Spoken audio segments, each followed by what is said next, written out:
PO et bienvenue sur Ongles et Confidences. Moi, c'est Lily, PO depuis plus de 10 ans et formatrice. Je te partage mes astuces, mes expériences et j'aide les PO à grandir dans le domaine. Si tu recherches des coups de boost pour développer ton activité, je te donne rendez-vous tous les mardis matins. Ma mission, être la grande sœur qui te motive et te partage son expérience dans la bonne humeur. Bienvenue sur Ongles et Confidences et bonne écoute. Aujourd'hui, j'ai l'honneur et le plaisir d'avoir chez moi, non pas Clara, mais Carla, plus connue sous le nom de Honor Nails sur Instagram. Oui. Ça fait plus de 4 ans qu'elle fait les ongles, qu'elle est dans le domaine et qu'elle forme. Elle est aussi présente sur YouTube. D'ailleurs, je mettrai les liens pour la retrouver en description de cet épisode. Elle est connue pour ses capsules américaines très semblables à des rallongements gel avec zéro démarcation auprès des cuticules. Rare dans le domaine du Gel-X d'ailleurs. Aujourd'hui, on va parler d'un sujet très particulier qui n'a rien à voir avec les capsules américaines, mais plutôt les études. Est-ce que cette mini-description te convient et te correspond ? Tout à fait. C'est tout à fait ça. Et pourtant, tu n'étais pas destinée à devenir prothésiste ongulaire. Que s'est-il passé ? Raconte-nous ton parcours. Alors, j'ai terminé mes études secondaires en général, donc classiques, et donc j'ai fini à mes 18 ans, un peu avant mes 18 ans, et je savais pas du tout quoi faire de ma vie. D'ailleurs, il y a peu de gens qui savent, je sais même pas si toi tu le sais, mais j'ai fait agent immobilier pendant 3 mois. Non. Tu savais pas ? Non, Ouais, j'ignorais. vraiment rien à voir. Du coup, j'ai fait agent immobilier pendant 3 mois. Je me suis dit, le temps de trouver vraiment ce que je voulais faire. Et puis, on m'a appelée chez Paris XL, ici Paris XL. Ça, tu savais. Oui, ça, je savais. Donc, j'ai travaillé de mes 18 à mes 20 ans chez ici Paris XL. Donc, c'est un peu l'équivalent de Sephora en Belgique. Et j'ai travaillé du coup jusqu'à mes 20 ans. Et puis, j'en avais marre. Il faut savoir que je suis pas du tout quelqu'un qui est destiné à travailler pour quelqu'un. Donc, la vie d'employé, c'est pas du tout pour moi. Et du coup, tu avais arrêté tes études à ce moment-là. Et voilà, j'ai arrêté agent immobilier, j'ai travaillé chez Paris XL, donc agent immobilier, j'ai fait 3 mois quoi. J'ai travaillé chez Paris XL pendant 2 ans et j'en avais marre. Et du coup, je me suis mis en maladie un petit peu avant Noël, donc avant la période des fêtes. Et je me suis dit, ça y est, là, je sens que j'ai envie de reprendre mes études, tu vois. Et du coup, j'ai repris mes études septembre d'après, donc il y a quand même eu quasi 8-9 mois entre. Et j'ai repris des études d'instit primaire. Et du coup, entre le moment où j'ai arrêté mon travail chez Paris XL et mes études, il y a eu quand même un bon laps de temps. Et je me suis dit, mais qu'est-ce que je vais faire en fait pendant tout ce temps-là ? Parce que j'allais être au chômage et j'avais rien à faire. Et je me suis dit, je peux pas rester sans rien faire, il faut que je trouve quelque chose à faire. Et bêtement un jour, je me promenais sur YouTube et je suis tombée sur les vidéos de Melissa Easy Nails. Tu vois, c'est qui ? Oui. À l'époque. Et c'était il y a 4 ans. Ouais, juste avant le confinement. Fin 2019, début 2020. Eh ben, dis-toi que Melissa Easy Nails, c'était une des premières youtubeuses francophones que je suivais il y a quasi 10 ans. Mais oui, parce qu'elle faisait des vidéos il y a hyper longtemps. Ouais. Ouais, ça date pas d'il y a 5 ans, ces vidéos. Elle faisait vraiment... Et d'ailleurs, ma première formation, je l'ai faite avec elle. Tout début, c'était trop mignon. Et du coup, je regardais ces vidéos, alors que je me rongeais les ongles depuis toujours. J'ai jamais... Moi, quand j'allais faire mes ongles chez quelqu'un, je m'en foutais du résultat. Je regardais pas du tout. Tu voulais les ongles. Voilà, vraiment... Et Elle ronge encore ses ongles. Oui, vraiment. Et je me suis dit, waouh, mais je vais essayer de faire ça sur moi. Juste histoire de faire passer le temps et de faire quelque chose de mes journées. Je vais le faire sur moi, sur ma sœur, sur mes cousines, juste histoire de faire passer le temps, jusqu'à ce que je reprenne mes études. Et du coup, c'est comme ça que j'ai commencé les ongles et que du coup, j'ai repris mes études juste après, quoi. Donc tu ne te voyais pas forcément faire ce métier-là, de faire les ongles à temps plein à ce moment-là ? Pas du tout.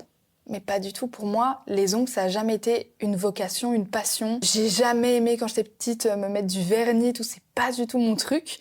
Et du coup, pour moi, c'était vraiment quelque chose que j'allais faire en attendant de reprendre mes études.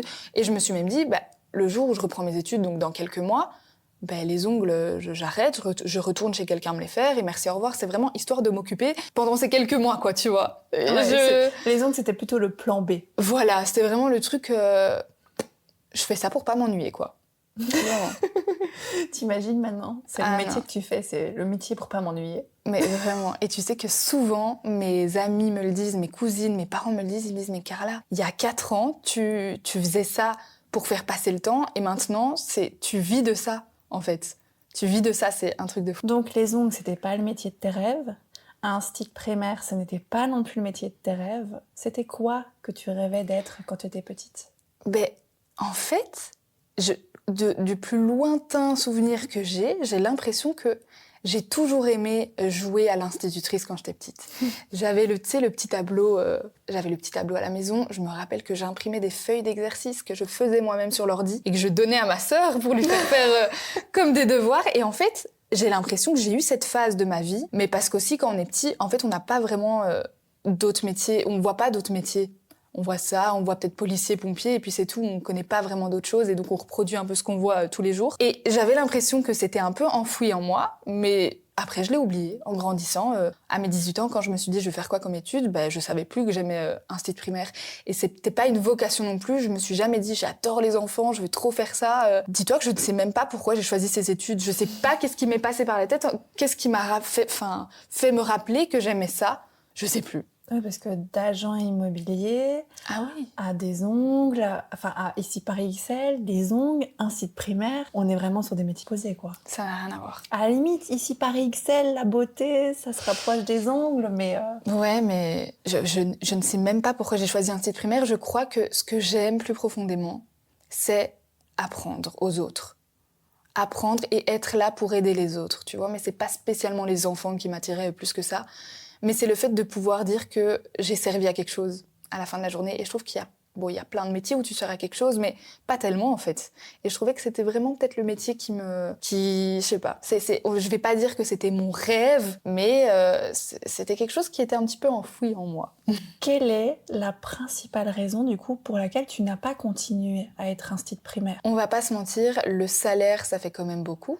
En Belgique, en tout cas, je trouve que les instits sont vraiment pas bien payés. C'est pas pour rien qu'il y a une pénurie d'instits. Malgré le fait que j'adore ce métier, je trouve qu'on n'est pas assez rémunéré pour ce qu'on fait tous les jours. Mais, mis à part ça, c'est vraiment le fait que j'ai goûté à la vie d'indépendant. J'ai goûté à cette vie-là où je pouvais choisir mes horaires, faire ce que je veux. Et je trouve qu'une fois qu'on a goûté à cette vie-là, c'est très difficile. Et surtout pour moi qui a toujours détesté en fait ce truc de j'ai quelqu'un au-dessus de moi qui me dit quelque chose, eh ben c'est très difficile après de retourner dans la vie d'employé, même si instit, t'as quand même beaucoup de liberté, finalement, t'as ta classe, etc.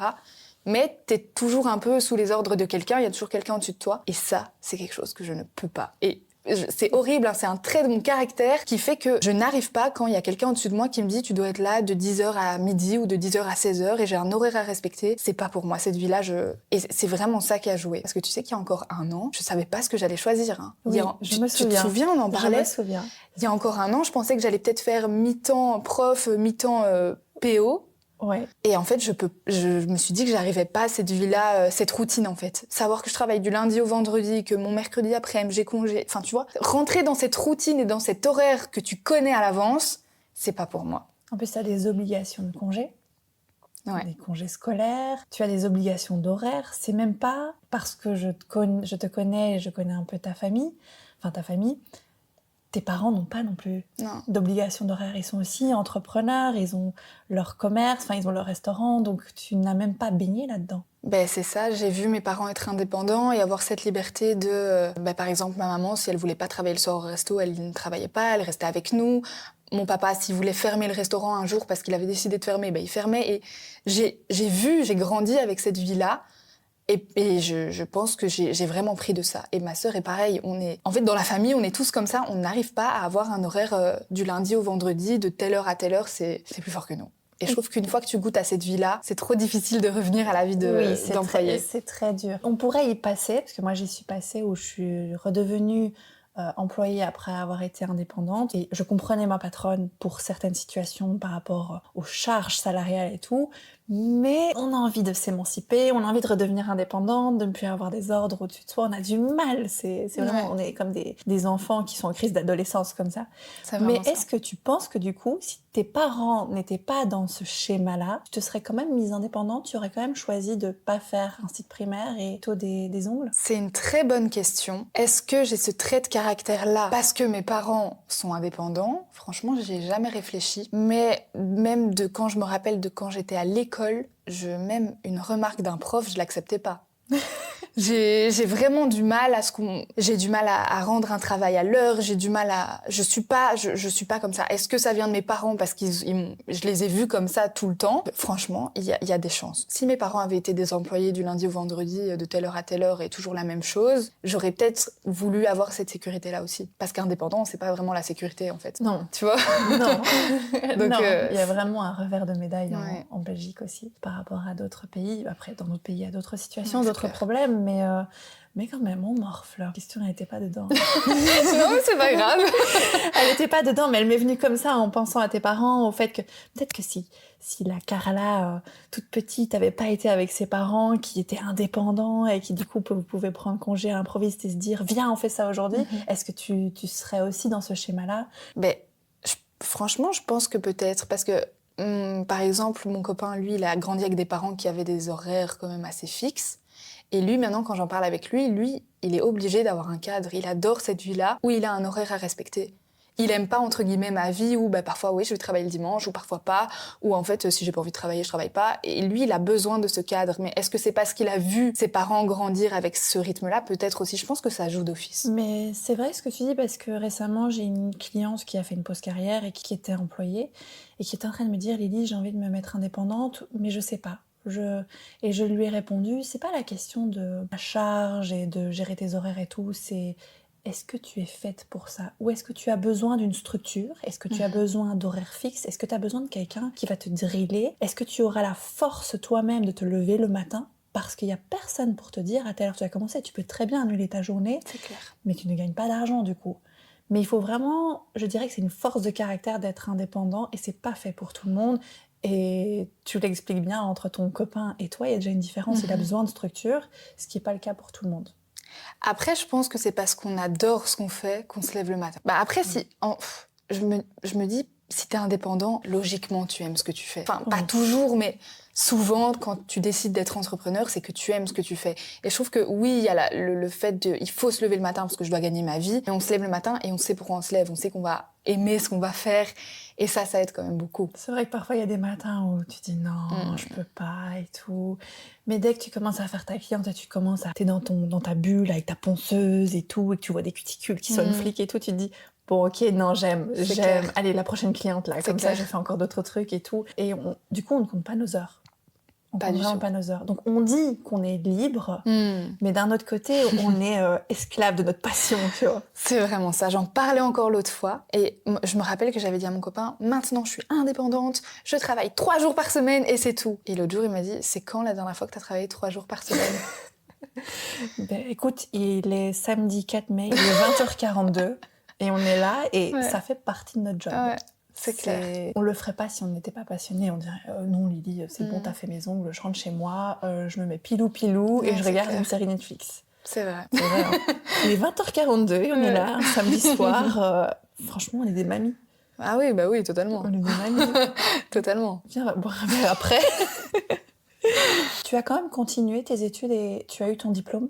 Oui, j'ai poursuivi pendant 3 ans. Tu n'as pas abandonné? J'ai pas abandonné. Je vais pas dire que c'était facile, parce que loin de là, et souvent je reçois la question « Comment t'as fait pour gérer les deux en même temps ?» Et je dis souvent, je n'ai pas géré. Malgré ce qu'on croit et malgré que c'est vrai que j'aimais bien parfois partager mes notes d'examen en story, et j'ai toujours eu des très bons points, mais je suis quelqu'un de très studieux, mais je peux pas dire que c'était facile. Parce que pendant 3 ans, faire les deux en même temps, ça a été horrible. Ça a été horrible. Parce que c'est même pas comme si tu faisais tes études et qu'après tu es venu rajouter les ongles. Tu avais les ongles et tu es venu rajouter les études. Mais quand j'ai rajouté mes études du coup en septembre, je démarrais les ongles on va dire depuis 6-7 mois et en plus c'était le confinement. Et j'avais même pas de clientes en fait, j'avais peut-être 2-3 clientes vite fait, des copines de copines. C'était même pas vraiment mon métier, j'étais présente sur Instagram mais parce que c'était le confinement en fait, surtout YouTube, ça. YouTube en même temps? YouTube j'avais commencé aussi. Il me semble, pendant le confinement. Ouais, c'était pendant le confinement. J'ai fini par avoir mon diplôme, mais je vais pas mentir que c'était donc vraiment difficile. Et que pendant 3 ans, faire les deux en même temps, c'était chaud. Et il y a parfois des tâches que je faisais pas à l'école, parce que c'était pas possible. Dis-toi que dans ma classe, très peu avaient même un job étudiant à côté, tellement c'était quand même des études prenantes. Moi, j'avais plus qu'un job étudiant à côté. J'avais un travail plus que temps plein. Enfin, comme tu dis, on compte pas nos heures. Et donc, j'avais mes horaires de cours. Donc, ce que je faisais, c'était que du lundi au vendredi, j'avais cours de quasi 8h à 18h. En plus, c'était hyper loin de chez moi. Le samedi, c'était toute la journée en clientèle ou copines, etc. Enfin, je faisais mes clientes, mes petits modèles et tout. Et après, par la suite, le dimanche, c'était formation, tu vois, quand j'étais en deuxième. C'était pas tout de suite, mais après, c'est arrivé. Et donc, j'ai terminé mes études, mais non pas sans larmes, sans crise. C'était du 7/7. Du 7/7. Et j'adorais ça parce que je touchais à tout. J'avais mes 2 métiers que j'aimais de tout mon cœur, mais c'était vraiment difficile. Et souvent, je le dis sur Instagram, quand on me dit « Ouais, comment tu t'as fait pour gérer et tout ?» Mais j'ai pas géré. J'ai pas géré, même si on dirait que j'ai géré. Oui, j'ai eu mon diplôme. Mais pendant 3 ans, c'était difficile. Même si je le montrais pas forcément, c'était vraiment difficile. Tu aurais pu être dégoûtée des deux, même. Il y a pas eu Franchement, un ouais. moment où tu as voulu lâcher l'un des deux? Si, bien sûr. Alors, bizarrement, les ongles, j'ai moins voulu lâcher que Instit. Instit, je me rappelle que j'étais en deuxième et les ongles, ça commençait à vraiment bien prendre. Et je me suis dit, j'arrête. Ça sert plus à rien. Je sais que je serai jamais Instit. En tout cas, c'est ce que je me disais. Donc, j'arrête. Ça sert à rien que je me fatigue. Et après, je me suis dit, mais Carla, t'es à 1 an de ton diplôme. Si ça se trouve, dans 10 ans, t'auras plus envie de faire les ongles, mais t'auras ton diplôme. Donc, tu pourras être Instit. Et c'est vraiment ça qui m'a tenue. Mais c'était dur parce que je sais que ça n'a pas été facile tous les jours. J'avais des amis, du coup, en Instit primaire. Et parfois, on s'embrouillait parce que j'étais pas là pour les travaux de groupe. C'était difficile. Je pouvais pas être à 100% là comme eux qui se donnaient à 100%. Mais les gens de ma classe, c'était leur seule chose à penser, en fait. Tu vois, et ça a été difficile parce que souvent, ils me comprenaient pas tout le temps, mais j'avais un vrai temps plein à côté et un vrai devoir à côté. L'école, c'était pas du tout ma priorité. Est-ce que tu as vite atteint On parlait d'argent là tout à l'heure. Est-ce que déjà, rien que quand tu faisais tes études d'instit, est-ce que tu as atteint le salaire qu'une instit pouvait avoir? La première année, non. La deuxième année, ça commençait tout doucement. La troisième année, oui. Donc, tu arrivais facilement à avoir le même salaire que finalement une instit qui est diplômée. Ouais, c'est ça. Et c'est ça qui me faisait me dire, mais pourquoi je continue à faire ces études, en fait? Vu que là, je gagne déjà ma vie et j'ai déménagé pendant mes études aussi. Et donc, j'avais vraiment besoin de ce travail à côté. Je gagnais ma vie grâce à ça, je payais mes factures, mon crédit, etc. C'était pas juste mon job étudiant que je pouvais abandonner parce que j'étais fatiguée. Non, c'était vraiment devenu mon métier. Je gagnais ma vie grâce à ça et c'est ça qui parfois était super dur à gérer parce que au fond de moi, je me disais mais Carla, tu vas pas être Instit. Pourquoi tu continues à t'infliger ça? Mais il restait peu de temps et ça commençait vraiment à prendre fin de ma deuxième et j'avais 3 années. Je me suis dit Carla, termine. Fini. C'est vrai que les schémas classiques scolaires nous disent il faut avoir un diplôme. Il faut faire des études supérieures. Et puis quand tu te rends compte qu'avec une formation d'ongles, avec YouTube, même si il ne faut pas que YouTube, il faut des formations d'ongles, tu arrives à quand même faire un métier où tu peux gagner, si tu t'organises et que si tu es discipliné, gagner aisément ta vie. Qu'est-ce qui t'a poussé, qu'est-ce qui t'a drillé pour quand même terminer les études? Pourquoi tu es allée jusqu'au bout? En fait, on m'a toujours dit qu'il faut battre le fer tant qu'il est chaud. Et là, les ongles, ça cartonnait. Les formations, ça commençait à prendre de plus en plus. Et donc, je me suis dit, je suis trop faite pour les ongles. Je suis faite pour ça, je le sens. Mais je me suis dit, c'est peut-être pas éternel. Qui me dit qu'à 35-40 ans, j'aurai encore envie de faire des ongles? Déjà, je pense qu'à 35-40 ans, la pose américaine, elle n'existera peut-être plus. Les gens, ils me connaîtront plus. Ils auront peut-être plus envie de se former avec moi comme maintenant. Et à 35-40 ans, si j'aime plus ça, qu'est-ce que je vais faire? Et c'est souvent le problème, je trouve, avec les filles de maintenant. On se retrouve parfois avec des prothésistes ongulaires de 35-40 ans qui n'aiment plus ce qu'elles font, mais elles ont plus d'autres solutions. Elles savent plus quoi faire d'autre, tu vois. Et je ne voulais pas que ça m'arrive. J'ai pensé à l'avenir et je me suis dit, si dans 10 ans, j'aime plus ce que je fais, ou que ça me plaît plus, s'il y a plus autant d'engouement que maintenant, au moins j'ai mon plan B. Que j'adore, hein. C'est pas mon plan B que j'aime pas, c'est mon plan B que j'adore. Mais tu as un diplôme qui te permettra quand même de ne pas devoir repasser à la case études finalement. Ouais, qui a 40 ans, c'est hyper compliqué quoi. J'en avais une dans ma classe. Hein. Ah oui. Elle avait un enfant, elle avait quitté son travail, ça a pas été facile. Et d'ailleurs, j'avais même un monsieur de 65 ans. Non, peut-être je le vieillis un peu, il avait 60 ans. Il avait 60 ans, il avait arrêté... Désolé monsieur de 65 ans, 60 ans. Il avait arrêté son travail, il avait repris Instit parce que c'était un peu son métier de rêve et j'admire, mais je pense pas que j'aurais eu la force de faire ça si un jour je voudrais arrêter les ongles.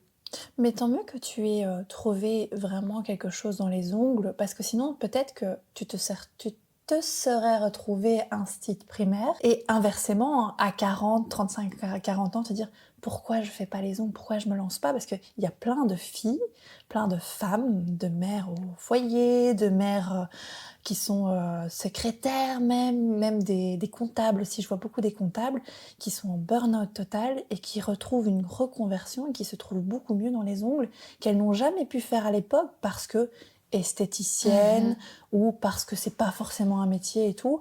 Mais donc quelque part, tant mieux que tu te sois dit je vais faire les ongles et parce que c'est ce que j'aime, c'est ma passion et tout, mais je garde mon diplôme comme plan B au cas où de toute façon ça me plaît, j'aime ça et si dans 10 ans je veux le faire, je le fais. Ben oui, j'en ai beaucoup en formation aussi qui ont la quarantaine passée et qui sont en pleine reconversion. Et je voulais pas, comme tu dis, que ça m'arrive dans le sens inverse. Les ongles, j'adore ça là maintenant, mais qui me dit, comme je te disais, que je vais aimer ça encore dans 10 ans, dans 15 ans.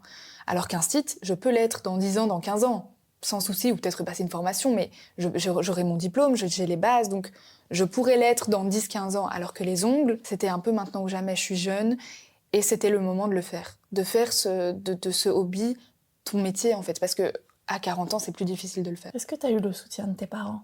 Ouais. Heureusement. Ouais, ils t'ont pas dit non, fais pas ce métier. Pas du tout, mes parents, mais quand j'ai quitté Paris XL et que je leur ai annoncé que je quittais mon contrat pour reprendre mes études, j'ai trop flippé. Je me suis dit, mais qu'est-ce qu'ils vont me dire ? Mais ils étaient trop contents. Et quand j'ai repris mes études, ils connaissaient ma vie et que je leur ai dit, je sais pas si je vais faire ça, je vais finir, mais je sais pas si je deviendrai un stit. Ils étaient les premiers à me dire, mais fais ce que t'aimes en fait, on s'en fout. C'est bien ça, parce que tout le monde n'a pas ce soutien de ses parents. Je pense que ça doit être dur pour les personnes qui rêvent de faire un métier, qui n'est pas un métier classique. Oui, tu dois faire des études supérieures et tout, et qui finalement, du fait qu'ils n'aient pas le soutien de leurs parents, sont dans un métier qui ne leur plaît pas. Il y en a beaucoup qui font des études un peu par dépit, parce que les parents veulent tel ou tel avenir pour leur enfant. Mais j'ai déjà eu une réflexion comme ça, même d'une cliente, dont j'ai la fille qui était cliente aussi, et sa fille était en recherche, comme toi à l'époque, elle recherchait, elle savait pas ce qu'elle allait faire. Pareil, et je me souviens de la cliente qui m'a dit oui, non, mais il faut quand même qu'elle fasse des études supérieures, parce que faire des cils ou faire des ongles, voilà quoi. Mais elle me dit ça en face de moi qui lui fait ses ongles. Ouais, c'est un peu dénigrant quand même. C'est un peu dénigrant et je me suis dit, mais pauvre, si elle a ce genre de réflexion, je pourrais pas, déjà rien que de me dire ça à moi en face, je me suis dit, mais mon Dieu, mais elle se rend compte de ce qu'elle vient de me dire là, en face à face, s'il y avait pas la nana comme moi qui fait les ongles, elle ferait ses ongles, ou qui ferait les ongles, ou peu importe, tu vois, si vraiment tout le monde s'était dit non, pas les ongles, parce que c'est pas un métier. Non, je viens de me rappeler de ça. Mais oui. Ça m'avait choquée. Mais c'est vrai que c'est encore... là, ça commence de plus en plus à être un peu mis à l'honneur, on va dire, un petit peu plus prestigieux. Je sais voilà, pas dire plus valorisé, c'est ça. Même plus valorisé que parfois les esthéticiennes. Ah, mais clairement. Mais d'ailleurs, je sais pas toi, mais moi, quand je dis que je suis prothésiste ongulaire, on me dit « Ah, donc t'es esthéticienne ?» Et je dis « Non, je suis prothésiste ongulaire. » Même moi, j'ai ce truc dans ma tête de me dire « Non, je suis pas esthéticienne. » Enfin, je sais pas si toi aussi t'as ça. Ou peut-être moins. En fait, moi, je favorise vraiment plus les esthéticiennes qui font tout. Ouais, c'est-à-dire qu'il va faire les ongles, qu'il va faire les épilations, qu'il va faire... Moi, je valorise vraiment les métiers où, par exemple, si je vais aller chez quelqu'un qui fait un soin visage, je vais aller chez quelqu'un qui ne fait que ça, qui est spécialisé là-dedans. Moi, je la vois comme une star des soins visage, tu vois. Les prothésistes ongulaires, ça fait partie de l'esthétique, mais pour moi, c'est une catégorie à part. Voilà. Comme un soin visage, quelqu'un qui fait que des soins visage avec des machines et tout, pour moi, c'est même encore une esthéticienne à part. Mais il y a même des filles qui sont spécialisées dans les épilations. Épilation avec la cire, épilation avec des machines et tout. C'est encore un métier à part et je trouve que maintenant, nos métiers sont vraiment séparés. Ouais, ils sont distincts, en fait. Oui. Et ça, c'est vraiment bien, mais c'est vrai qu'à l'époque, pas du tout. Mais maintenant, de plus en plus, et je me rappelle qu'avant, il y a quelques années, il y a 2-3 ans, j'avais un peu honte. Je me rappelle ma première année à l'école, quand on devait se présenter et tout, j'osais pas dire que j'étais prothésiste ongulaire. Je savais pas si les gens allaient savoir ce que c'était, si les gens allaient comprendre l'ampleur. C'est pas juste... tu lignes des ongles toute la journée. Voilà, c'est ça, c'est pas juste je mets du vernis, c'est pas ça. Donc j'avais un peu honte et maintenant je suis trop fière de le dire. J'ai plus du tout honte et ça c'est trop bien. Et je pense que c'est grâce à mes parents aussi. Parce que mes parents, ils m'ont toujours soutenue, que ce soit mes parents, ma sœur, mon copain et tout.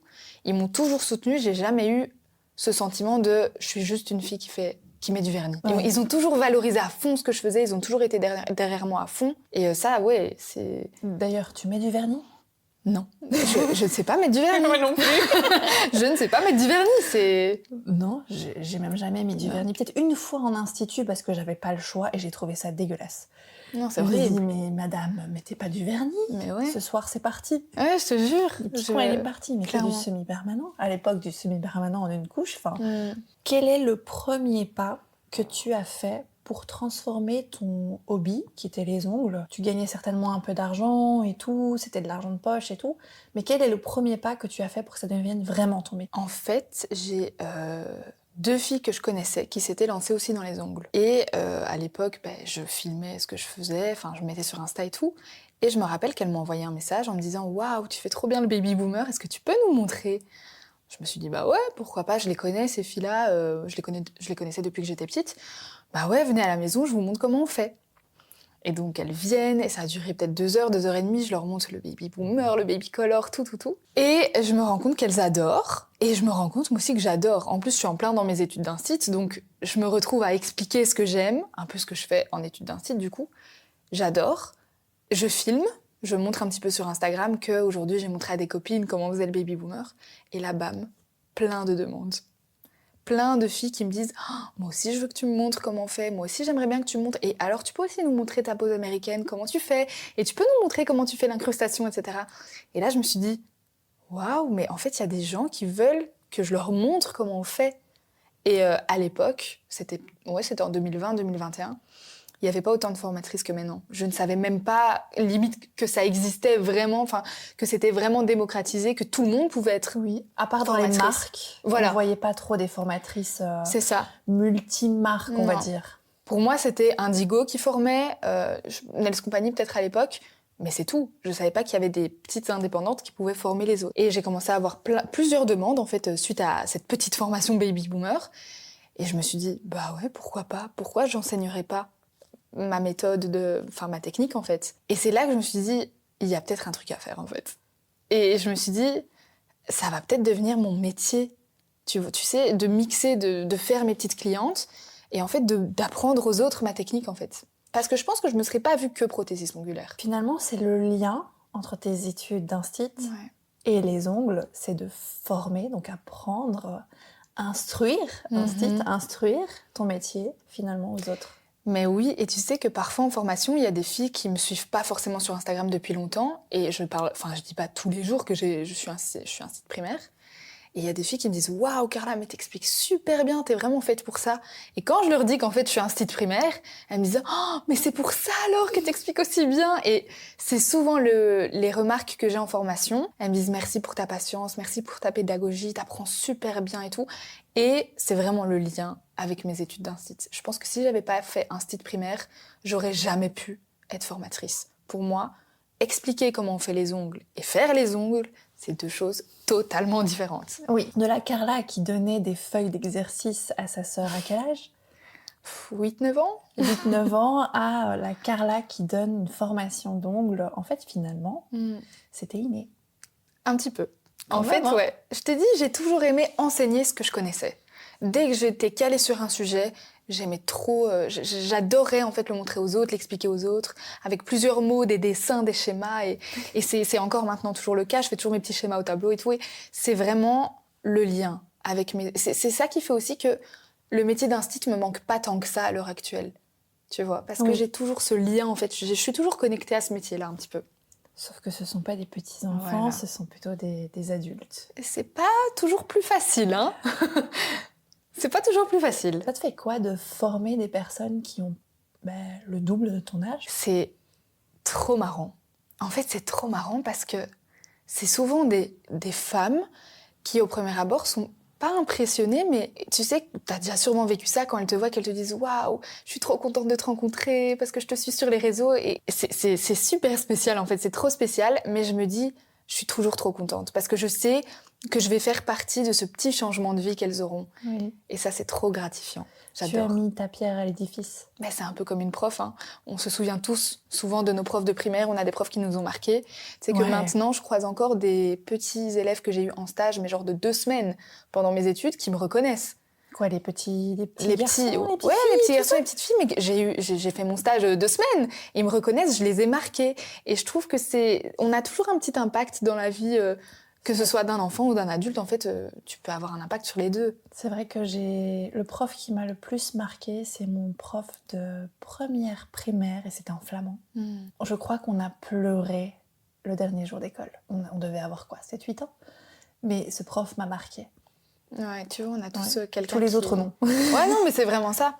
On a toujours quelqu'un qui nous marque, et si je peux être cette petite pierre à l'édifice, ce petit changement de vie dans la vie de quelqu'un, même 2 fois plus âgé que moi, je suis trop contente d'apprendre En fait, il n'y a pas d'âge pour apprendre, finalement. Il n'y a pas que les enfants qui peuvent apprendre. Hein. Même nous, on continue à apprendre. Oui. Et même des femmes de 40, 50, 60 ans, on a toujours à apprendre de quelqu'un. Et tu n'as pas ça aussi où tu as des élèves qui te... Ouais. J'ai déjà pleuré avec des élèves. Ouais, j'en ai qui me marquent plus que d'autres. Souvent dans le positif. Ouais, des femmes qui me partagent leur expérience de vie. On n'est pas que là tout le temps pour faire que des ongles. Et parler que d'ongles, parfois on parle d'autres choses. Ouais, elles se confient parfois et franchement ça fait du bien. C'est chouette de se dire qu'elles ont confiance en nous en fait. Oui, je l'ai ressenti encore la semaine passée où j'ai donné une formation et je sais pas, il y a une connexion, il y a quelque chose qui se fait et il n'y a pas que les élèves qui sont marqués par nous, mais nous aussi on est marqués par nos élèves. Ben, dis-toi que j'ai eu une formation privée, donc j'étais que seule avec l'élève pendant 2 jours, c'était il y a 1 an et demi. Et avec cette fille-là, on s'écrit encore très souvent.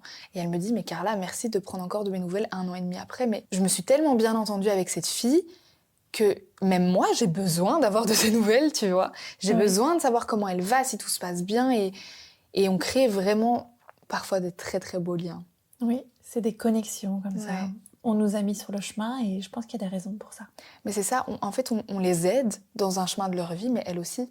Oui. Elles nous marquent aussi d'un côté. C'est pas que nous qui les aidons. Elles sont aussi là pour nous, même si elles s'en rendent pas compte. Hein, pour elles, tu vois. Oui, elles se rendent pas compte comme elles. Et on est passé par des phases comme elles et qu'on continue à passer dans des phases de down où on doute beaucoup de nous. Et, il y a des phases comme ça.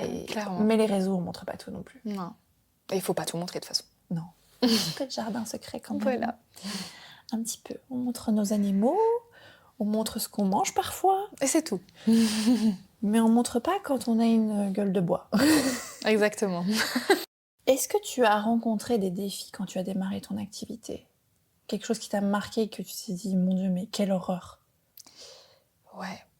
Déjà, j'habite quand même assez loin de la ville. Et donc j'habite loin de Bruxelles. Et je me suis dit, mais jamais personne va venir jusque chez moi dans ma petite campagne faire ses ongles. Et donc je me suis dit, faut que je trouve quelque chose et tout. Et donc au début, j'ai fait du domicile. Et ça, mon Dieu. Je crois que ça, c'est un de mes regrets. D'avoir cru que le domicile, c'était la bonne chose à faire pour se faire connaître. Parce que t'attires que les mauvaises personnes. Ben, pour te dire, quand je faisais ma période de domicile, mes meilleures clientes, à un moment donné, c'était dans une maison close. C'est une sacrée expérience quand même. Ben, au moins, je me déplaçais une fois pour plusieurs. Ouais, c'est vrai. Mais elles étaient habillées en lingerie avec un peignoir. Et ça sentait le lubrifiant. Oh purée. Ouais. Mais donc, c'était une mauvaise expérience pour toi. Mais oui. Non, ouais, c'était horrible. Et en plus de ça, c'est à tes débuts, donc tu crois pas du tout en toi. Non. Et tes prix ? Je crois que j'étais à 25... je sais même pas te dire. 25 € avec déplacement. Non, c'était ridicule. C'était ridicule. C'était plus pour m'entraîner et parce que j'étais persuadée que personne allait se déplacer jusqu'à chez moi. Mais ça n'a pas duré longtemps. Hein. Je l'ai fait peut-être 2 mois. J'ai eu que des merdes. Que des merdes. Vraiment, c'était une catastrophe. Donc, tu ne conseillerais pas de se lancer et de faire du domicile ? Jamais. Jamais. Et je ne connais pas de personne qui a fait du domicile et chez qui ça s'est toujours bien passé et qui adore faire ça. Je trouve que celles qui font encore du domicile, c'est malgré elles.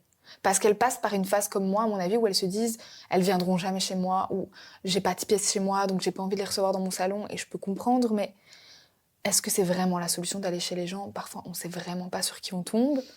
Dans le monde dans lequel on vit, déjà, ça fait un peu peur. Et puis, j'ai déjà été accueillie dans des endroits où je me suis dit, mon Dieu, qu'est-ce que je fais là? Au secours! Au secours! C'est dangereux en plus. Mais c'est super dangereux, surtout en 2024, tu sais vraiment plus où tu tombes. Je le conseillerais à personne. Je préfère faire les ongles dans mon salon ou dans ma cuisine. Vraiment. Faire venir des gens chez soi, c'est aussi autre chose. Ouais. Parce qu'on ne sait pas non plus qui va venir chez soi et il y a quand même quelques petits énergumènes sur Terre. Clairement. Enfin, je dirais énergumènes. Je pense qu'il y a des gens qui ne nous correspondent pas. C'est pas qu'ils sont bizarres, qu'ils sont méchants ou quoi que ce soit, mais ça ne nous correspond pas et qu'il y a des prothésistes ongulaires adaptés à chaque personne. Mais il y a vraiment des personnes qui ne nous correspondent pas du tout. Clairement. J'en ai déjà eu plein. Pas méchantes, mais des gens où je me dis, mon Dieu, mais pourquoi cette fille est encore ma cliente? Les gens trop à l'aise, les gens qui se baladent un peu dans ta maison, tu te dis, mais... Mais oui, tu m'avais raconté ça, que quelqu'un s'était baladé chez toi, avait sonné chez toi et... Ouais. Oui, je connais ta maman, ou je sais plus c'était quoi. Ouais. Coucou si tu passes par là. Mais oui, c'était une cliente à moi que je n'ai plus, qui, quand j'avais quelques minutes de retard, se permettait de sonner chez ma maman. Enfin, c'était chez mes parents, en fait. Ma mère, elle était en pyjama, c'était le matin et tout, et elle sonnait, elle disait « Coucou, Carla, elle a un peu de retard, donc viens, on prend un café ensemble. » Mais on rentre pas chez les gens comme ça, tu peux attendre 2 minutes dans ta voiture, en fait. Tu vois? Oui. Et ouais, c'était... les gens étaient... J'ai eu des gens très à l'aise, mais en fait, je suis quelqu'un de tellement gentil. Mais c'est dur de... On est un peu choqués, on se dit, mais comment je dois réagir? Comment ne pas vexer non plus l'autre personne? Ah, mais pour Alors ça, que l'autre personne ouais. se gêne. Enfin, se gêne pas. Eh ben, j'ai jamais osé le dire en face, moi. J'ai jamais dit à une cliente, là, tu dépasses les bornes, tu dépasses les limites. J'ai toujours prétexté quelque chose pour ne plus la recevoir en tant que cliente, mais j'ai jamais eu la force de dire en face. Et pourtant, on m'en a fait des remarques en face. Hein. Quand j'augmentais mes prix, toujours la même cliente qui me disait « Quoi ? Pourquoi t'augmentes tes prix ? Je comprends pas. » Mais en face, pendant que je lui faisais ses ongles. Et tu sais, quand il t'arrive un truc comme ça, que t'es tellement choquée que tu réponds pas, tu sais même pas quoi dire. Et le soir, tu cogites et tu te dis « Mais purée, j'aurais dû la remballer sur le... » Oui, mais... Tu le fais pas, en fait. Il y a ce truc de ne pas non plus rentrer en conflit. On est en train de travailler. Il faut s'imaginer qu'une personne est en train de travailler et il y a un client qui rentre et qui veut démarrer un conflit, qui veut qu'on lui rende des comptes, etc. Comment on réagit? Ben, c'est dur. On n'arrive même plus à travailler, presque. On perd nos moyens. On se dit, mais qu'est-ce que je fais? Comment je fais? Ben, je continue à travailler, je me tais et ça passera. Bon, il y en a qui ont la force de dire les choses, et tant mieux pour eux, et c'est leur force de caractère. Mais c'est vrai que pour ça, c'est très dur de dire. Toi aussi, t'es comme ça? Ah oui, non. Ah oui, non. C'est dur, je te dis, hein, la cliente qui m'a dit en face, ah non, il faut quand même, limite qu'il faut que sa fille fasse un métier, parce que les ongles, c'est pas un métier. T'as rien dit? Non, j'ai rien dit. Si c'est sa façon de penser, c'est sa façon de penser. Je trouve ça juste dommage. Mais... Ouais, qu'est-ce que tu veux dire? De toute façon, on ne changera pas la mentalité des gens. Non. C'est pas parce que je rentre dans son conflit qu'elle va se dire « Ah oui, d'accord, elle a eu raison d'augmenter ses prix. » Elle va rester sur sa position. Autant pas rentrer dans un conflit et passer à autre chose, quoi. Non. Puis, on peut pas refaire le monde, ni rééduquer les gens et leur apprendre qu'il y a des choses qui se disent pas. Le racisme n'existerait plus, la discrimination n'existerait plus, on vivrait dans un monde de bisounours, c'est tout. Mais malheureusement, c'est pas le cas. Mais ça a été un défi du coup de me dire j'arrête le domicile et maintenant je reprends chez moi, enfin je prends chez moi et qui veut venir vient, qui veut pas venir parce que c'est trop loin ne vient pas et c'est pas mon problème. Et en fait, tout le monde est venu. Mais t'es toujours là? Mais je suis toujours là, toujours dans ma petite campagne. Et en fait, finalement, il faut pas s'arrêter à croire que les gens viendront pas chez toi parce que t'habites loin. Mais les gens, s'ils aiment ton travail, ils vont se déplacer. D'ailleurs, j'ai même une cliente à l'heure actuelle qui vient de Tubize, parfois en train. Donc combien d'heures de trajet? Facile 2 heures. Facile aller 2 heures, retour 2 heures. Donc pour toutes celles qui vivent dans des petits patelins et qui pensent qu'elles n'auront jamais de clientèle et qui ont peur d'augmenter aussi leur prix, il y a des gens qui se déplacent, il y a des gens qui payent. Bien sûr. Parce que ça, c'est un gros problème, les prix. Ouais. C'est le problème numéro 1 dans les prothésistes ongulaires, c'est que parce que des personnes font des petits prix, nous, on doit justifier des prix qui sont normaux pour la rentabilité de notre métier. Pour être rentable, nous, on a des prix normaux sans devoir prendre des abonnements chez l'ostéopathe et chez le kiné. J'ai envie de dire. Clairement. Et sans être fatiguée de notre métier. Comme tu disais là tout à l'heure, il y a plein de prothésistes ongulaires, elles ont 40 ans maintenant, elles n'en peuvent plus de leur métier. Elles sont plus du tout passionnées, Mais souvent, ces prothésistes ongulaires-là, elles travaillent comme on travaillait à l'époque, c'est-à-dire à enchaîner les clientes. Une de l'heure, et on enchaîne. Et Comment elles tiennent sur la durée en faisant ça? Comment tu tiens des années en faisant ça? Je te jure que je n'arrive pas à comprendre. si elles sont vraiment honnêtes avec elles-mêmes, elles sont en train de le faire juste parce que c'est leur rentrée d'argent et c'est tout. Mais je pense, et qu'elles n'ont pas de plan B, malheureusement. Je dis pas qu'il faut toujours un plan B, mais si t'as que un plan, il faut essayer que ça dure le plus longtemps possible. Et en enchaînant les clientes, une par heure, pendant des années, ton plan A et ton seul et unique plan, tu vas très vite le perdre. Et tu vas finir en burn-out et ça va très... Personne ne termine bien en faisant une cliente par heure toute sa vie. C'est impossible. Non. C'est impossible, c'est pas vivable. C'est d'ailleurs pour ça que beaucoup de prothésistes ongulaires employées se mettent indépendantes, pour pouvoir gérer elles-mêmes leur temps, Ouais. pour ne plus être esclaves d'une de l'heure, rentabilité et tout, mais rentabilité par le peu de temps sur la cliente. C'est ça. Pas la rentabilité, par l'augmentation des prix. C'est ça, parce qu'au final, à la fin de la journée, tu regardes déjà, est-ce que t'as pris des photos? On sait même pas. Mais T'as le peu- mangé? Est-ce que t'as mangé? Est-ce que t'es sorti prendre l'air? Est-ce que t'as vu la lumière du jour? Je sais pas. Mais ces filles-là, à la fin de la journée, elles regardent pas leur pause en se disant waouh, c'est beau, waouh, c'est beau. Non, tu vois. C'est du travail à la chaîne pour payer tes factures à la fin du mois. Et ça revient. En fait, si tu fais ça, pour moi, va travailler au Carrefour. Tu seras plus heureuse. T'as pas de taxes à payer, t'as pas de charges, t'es pas indépendant. Moi, je leur dis même, c'est choquant, mais va nettoyer le sol chez les gens. Mais oui. Ils te payent tes produits. Tu dois juste te ramener et nettoyer, et de l'heure, tu C'est gagnes la clair. même chose. C'est ce que je disais quand j'avais une femme de ménage et que je payais les titres-services. Quand je vois certaines filles, le prix qu'elles demandent pour 2 heures de travail, parce que certaines mettent encore 2 heures, elles gagnent moins que ce que je payais ma femme de ménage. Mais c'est vraiment ça. Tu sais que j'ai eu une élève en formation récemment qui m'a dit cet été, je suis trop contente. Donc l'été passé, je suis trop contente. J'ai pu me tirer un bon salaire. C'était une Française. Pour me tirer un bon salaire, j'ai quand même dû travailler de 7h à 20h. Tous les jours, sauf le dimanche. Et j'ai dit, ah, purée, 7h, 20h, moi je pourrais pas, 6 jours semaine. Mais tu t'as gagné combien? 2500 €. Sur un mois. Sur un mois, en faisant 7h, 20h, 6 jours par semaine. Et j'imagine que là, elle parlait de son net, Oui, je présume que oui. sans ses charges et tout Oui, ça. mais du coup, va travailler au Carrefour, tu vas faire moins d'heures, tu vas gagner quasi la même chose. Mais tu rentres à la maison, ta journée, elle est finie. Oui, Nous, on rentre à la maison, notre journée, elle est loin d'être finie. mais surtout ces personnes qui enchaînent et qui font pas de photos du coup de leur pause, elles rentrent à la maison ou elles vont dans leur intimité, elles ouvrent Instagram et elles voient toutes ces pauses qui sont super belles parce que c'est des pauses où voilà, soit c'est une prothésiste ongulaire qui a pris le temps de bien faire sa main et qui a pris une après-midi, soit c'est des clientes modèles, Ouais. soit c'est des prothésistes ongulaires qui ont choisi d'augmenter leur prix pour être rentables, mais rentables et le temps qu'il faut pour ne pas Clairement. être fatigué et Ben, bien faire. ouais, je fais clairement partie de cette team-là. Et je le dis toujours sur Instagram, je préfère gagner un peu moins. Mais à la fin de ma journée, j'ai encore mon dos, j'ai encore ma tête, je peux encore aller faire quelque chose de ma vie que gagner plus. Mais à la fin de la journée, il faut plus me parler. Tu ne vas pas sur la durée en faisant ça.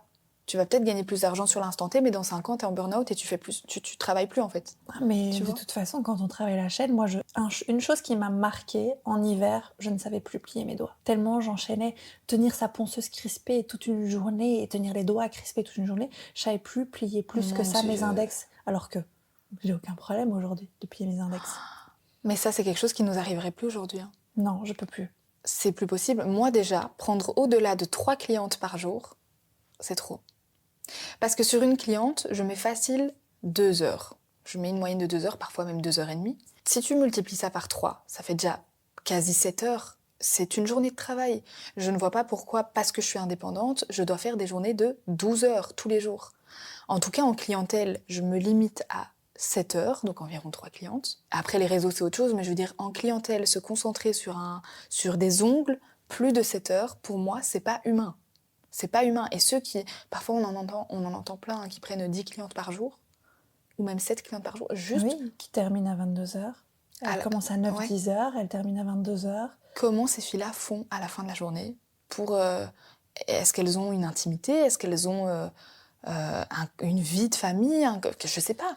Ben, moi, clairement, là, récemment, il y en a une qui m'a dit ça, je fais cet horaire-là parce que je veux acheter une maison. Et je lui dis, mais si tu augmentes ne fût-ce qu'un peu tes prix, et je parle pas d'augmenter d'1 euro, de 5, 10 euros, peut-être que tu vas perdre des clientes à un moment donné, mais ça va être rentabilisé par le fait que tu as augmenté tes prix. Mais aussi toi, pouvoir souffler, pouvoir manger, et ça ne t'empêchera pas d'avoir ton prêt. Et elle m'a dit, oui, mais c'est juste pour avoir mon prêt. Et je lui dis, mais quand tu auras ton prêt, tu vas continuer, parce qu'il faudra faire des travaux.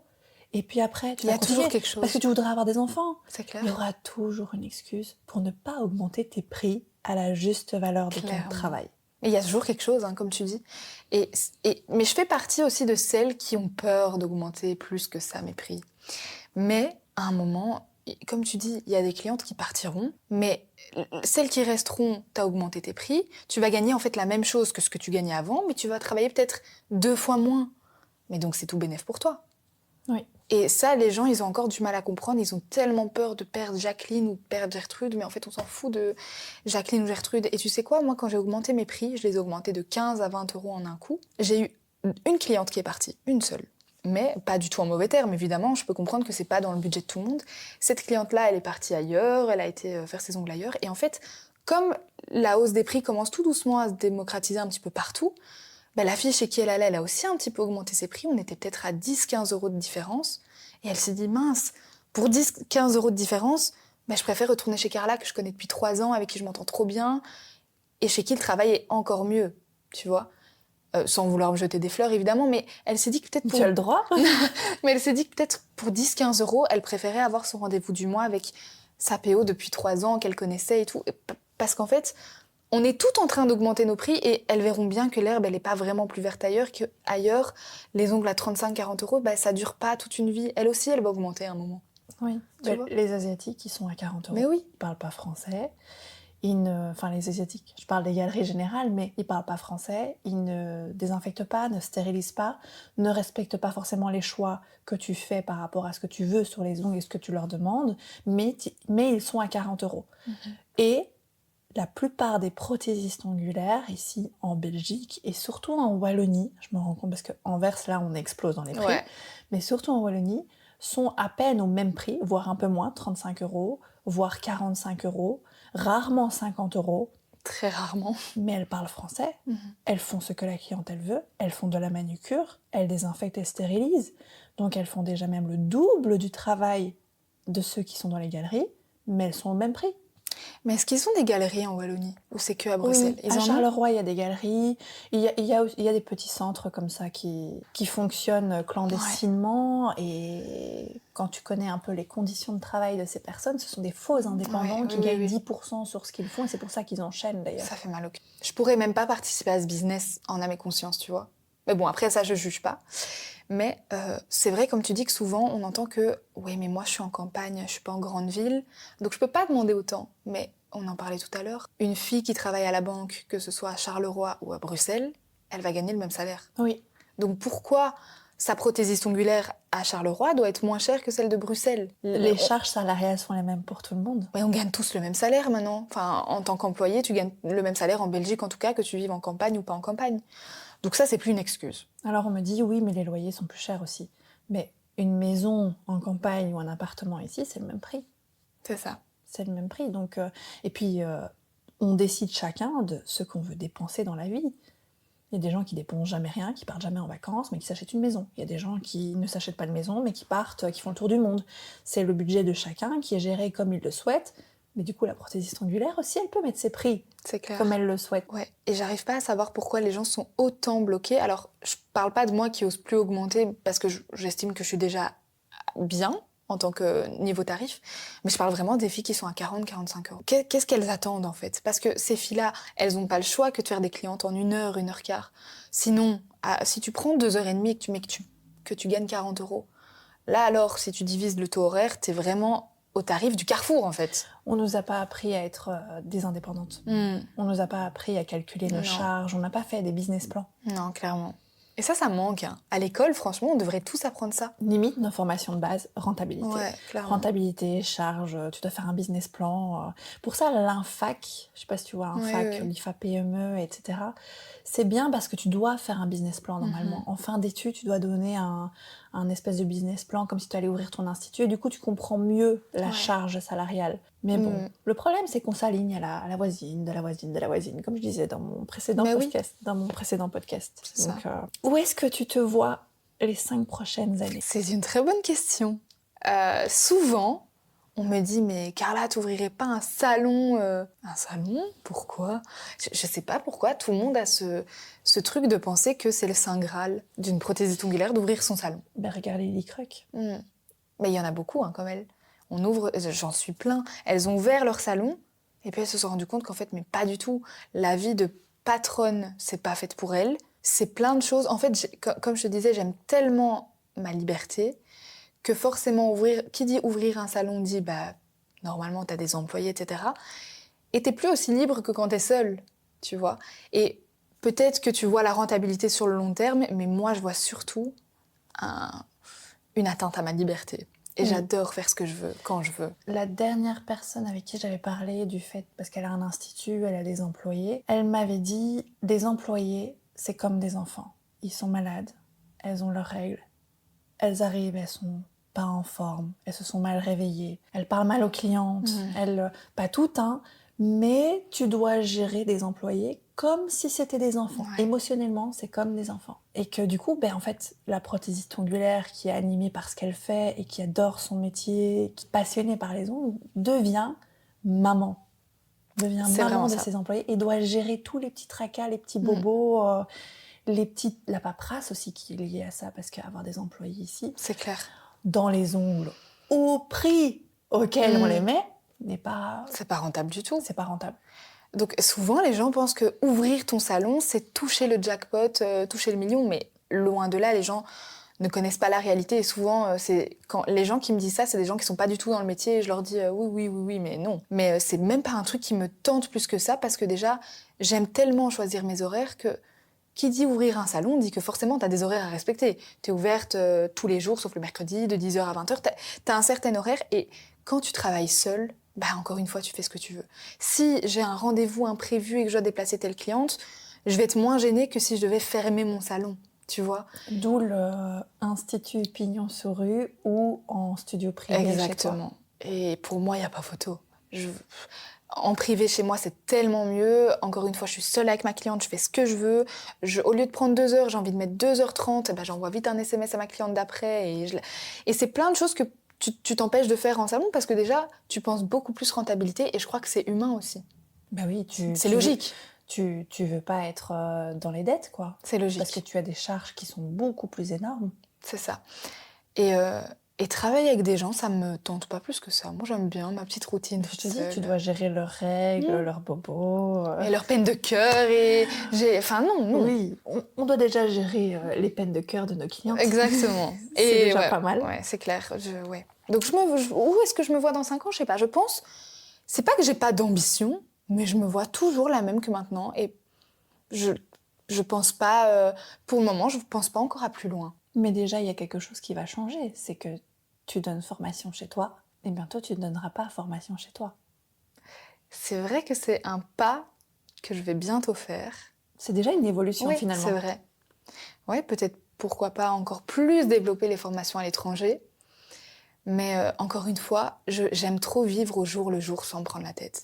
Et donc, je sais vraiment pas te dire, peut-être que dans 5 ans, j'aurai un salon avec des employés, finalement. Je sais pas, en fait. Peut-être. Tu vois, mais pour l'instant, j'adore mon train de vie où je fais ce que je veux quand je veux, je suis chez moi et personne me voit, et voilà, quoi, tu vois. Qu'est-ce que tu aimes le plus dans ton métier? Bon, je vais pas redire ma liberté, parce que ça, je pense qu'on l'a compris, mais encore une fois, oui, c'est vrai, c'est le fait d'être libre à 100%, ou presque, à 90%, on va dire. Et ce que j'aime le plus, j'adore voir mes clientes. Je me vois pas arrêter la clientèle, j'aime trop ça. J'adore les voir, je les connais depuis longtemps. J'adore le fait de pouvoir parler de tout avec elles, ça j'aime trop. Et j'adore aussi mon côté formatrice, du coup, enseigner. Ça, j'adore. Et tu sais, à la fin de la journée, quand tu reçois ce petit message, tu sais qu'une fois, j'ai déjà même reçu un message d'une maman d'une élève. Ouais, c'était trop mignon, qui m'a envoyé un message en disant « Merci pour ma fille, elle est rentrée avec des étoiles plein les yeux. » Là, tu te dis « Waouh !» C'est vraiment, c'est hyper encourageant. Et là, tu sais pourquoi tu fais ce métier. Et c'est pour tous ces petits mots, ces petits messages que je me dis « Oh, j'ai vraiment choisi le bon métier. » Même si je les aurais sûrement eu aussi en tant qu'institut primaire. Mais là, je sais pas, c'est C'est vraiment, ce que j'adore, c'est ce contact humain. Pourtant, je suis pas quelqu'un d'hyper sociable de base. Vraiment, mais avec mes clientes et avec mes élèves, il y a cette petite bulle qui se crée, tu vois. J'adore. Quand même, hein, pas très sociable de base, tu accueilles des gens que tu n'as jamais vus de ta vie chez toi. Au début, enfin même encore maintenant, à 10h, parce que mes formations commencent à 10h, à 9h58, je suis comme ça. Hein. Je me dis toujours, est-ce que le feeling va passer? C'est toujours les mêmes questions qui reviennent. Est-ce que ça va aller? Est-ce que, tu vois? Ouais, parce qu'il y a certaines personnes, tu t'attends pas à ça. Hein. Non, clairement. Le caractère, les mimiques, les habitudes des personnes, c'est... C'est dur hein, quand tu formes de... Bah oui, parfois, c'est pas des gens qui sont comme nous, en fait, en face de nous. Tu vois? Et en fait, on est un peu censé s'adapter à tout le monde. Et oui, il y a des gens avec qui ça passe moins, c'est rare, mais il y a des gens avec qui ça passe moins. Mais t'es quand même tenu d'être professionnel et de rester la même de A à Z, malgré que le feeling y passe moins. Donc ça, c'est un peu compliqué, mais je dirais que chaque personne a quand même quelque chose à t'apporter. Oui. Tu sais, malgré qu'elle soit pas comme nous, ben, en fait, c'est ça qui est hyper riche. C'est que justement, les gens sont pas toujours comme nous. Et même si au début, c'est un peu... Tu te poses un peu des questions, en fait, à la fin de la journée, cette personne, elle t'a toujours appris quelque chose. Comme moi, je lui ai appris quelque chose, en fait, finalement. Donc ça, j'adore. Le contact humain avec mes clientes, avec mes élèves, ça, j'aime trop. Parce que parfois, les gens ont des a priori quand ils nous voient sur les réseaux sociaux, ou même quand nous, on les voit sur les réseaux sociaux, et la manière dont ils nous parlent. J'ai déjà eu des messages de personnes où c'est très froide, et le message, il y avait des points, il y avait des... Et en vrai, une personne toute douce, rien à voir avec la sécheresse du message. Oui, c'est ça. Ouais, j'ai déjà eu ça aussi. Une élève avec qui le feeling passait pas tant que ça quand on parlait par mail ou même sur Insta. Et puis quand tu la vois en vrai, tu te dis mais en fait elle est trop cool. Et pourtant on n'avait pas l'impression sur Insta. Et ouais, ça arrive beaucoup. Du coup, ça met un stress quand il y a ce message qui est un peu plus froid. Et les 5 minutes avant la formation, t'as les chocottes, quoi. Tu te dis, est-ce que ça va bien se passer? Ouais. Ouais, à fond. Mais au final, c'est vrai que ça se passe dans 90% des cas toujours très bien, même 95%. Et j'ai jamais eu de fois où ça s'est mal passé. J'ai déjà eu des fois où c'était moins fluide que d'autres, mais la fille en face de moi l'a pas forcément ressenti, c'est plus un ressenti perso. Mais je pense pas que la fille en face l'ait ressenti spécialement. Heureusement que t'as jamais eu Victoria. Coucou Victoria, si tu nous vois. Elle m'a envoyé un message encore la semaine passée. C'est vrai. Elle veut être modèle. C'est très dur parce que c'est vraiment les messages comme d'habitude, comme elle envoie. Je suis dispo de suite pour être modèle. Lily, avec des points d'interrogation. Puis après, elle m'envoie des messages par WhatsApp. Mais toi, t'es une des seules qui l'a vue en plus. Hein. En vrai, oui, mais moi, je l'ai vue. Et je me souviens qu'elle avait été dans un institut. Elle avait pris rendez-vous pour faire ses ongles. Elle est rentrée, elle a pris un chocolat et puis elle est partie. What the fuck? Et elle avait rendez-vous. Elle avait rendez-vous. Elle a demandé à la personne, « Ah, c'est toi qui travaillais pour un tel ?» Elle a dit, « Oui, c'est moi. » Et puis elle a pris le bonbon et elle est partie en s'en plaignant. Oui.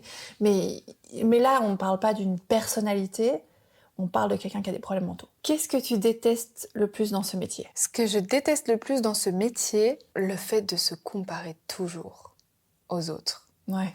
C'est horrible. Et c'est pas pour les autres que je le dis, hein, c'est pour moi et je sais qu'on est toutes pareilles. C'est le soir, allumer Insta, ouvrir Insta et voir des photos et tu te dis oh, mais moi je sais pas faire ça, mais moi ça rend pas comme ça. Et toujours se comparer. Et cette surcharge mentale qu'on a tout le temps. En fait, on fait un travail manuel, on fait un métier manuel, il n'y a rien à faire. À la fin de la journée, c'est entre toi et ce que tu as fait sur les ongles des gens. Donc, il y a pas vraiment d'autres facteurs. Tu vois, c'est quand tu regardes tes photos, on va jamais se dire oui, mais attention, elle avait beaucoup de peau, elle a mangé ses peaux, elle avait une mauvaise plaque. Non, on va voir que le résultat final. Oui, sans le chemin. Exactement. Tu vois, on va jamais se dire mais regarde la photo avant et regarde la photo après, c'est dingue. Oui. On va jamais se dire ça. On va se dire non, là, j'aurais pu enlever cette peau-là. Là, j'aurais pu enlever ce petit truc-là. J'aurais pu aller plus loin, j'aurais pu faire... Et en fait, c'est constamment se remettre en question, c'est trop fatigant. Oui. C'est fatigant, j'en peux plus. En plus, tu te compares à quelque chose qui n'a pas été fait de la même manière. C'est-à-dire que tu ne sais pas combien de temps elle a consacré à sa pose. Tu ne sais pas dans quelles conditions. Est-ce que c'était ses mains à elle, qu'elle a l'habitude de travailler? Ou est-ce que de base, il y avait beaucoup de peau, il n'y avait pas beaucoup de peau? Est-ce que c'était un rallongement ou pas un rallongement? Est-ce que c'est retouché? Est-ce que c'est pas retouché aussi? Et du coup, tu te compares à quelque chose qui n'est pas... Finalement, c'est pas équitable. C'est clair, mais tu te mets ça en tête... Tu te poses pas toutes ces questions, en fait, tu vois, et je pense que t'es sûrement déjà passé par là aussi. Oui. Mais tu vas juste regarder la photo et te dire « Putain, c'est moche. j'aime pas. Alors que la cliente, elle est trop contente. Hein. Ouais, mais tu postes pas. Voilà, tu vas pas poster. Et on se compare toujours, comme tu dis, à des choses qui sont rarement faites en clientèle.